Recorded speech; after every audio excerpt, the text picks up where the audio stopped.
বাজার ঘুরে চালের দাম স্থিতিশীল পাওয়া গেছে এবং সরবরাহ পরিস্থিতিও ভালো রয়েছে।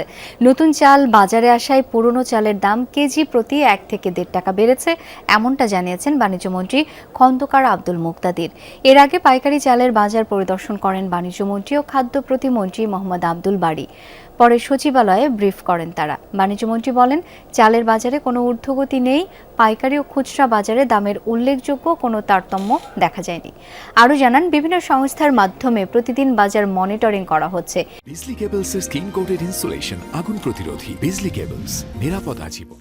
কেউ কৃত্রিমভাবে দাম বাড়ানোর চেষ্টা করলে সরকার প্রয়োজনীয় ব্যবস্থা নেবে। পরে খাদ্য প্রতিমন্ত্রী বলেন, দেশে বর্তমানে প্রায় 20 লাখ টন খাদ্যশস্য মজুদ রয়েছে। এর মধ্যে 17 লাখ টন চাল এবং 3 লাখ টন গম রয়েছে।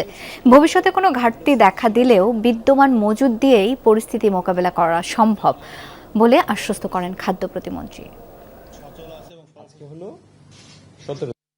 মূল্য স্থিতিশীল আছে, সরবরাহ পরিস্থিতিও স্থিতিশীল আছে। মানভেদে যে কোনো চালেরই মানভেদে একটা রেঞ্জ থাকে, সেই রেঞ্জের মধ্যে 2-3 টাকা 4 টাকা উঠানামা করে। পরিস্থিতিতে কোনো ঘাটতি বা কোনো সমস্যা নেই।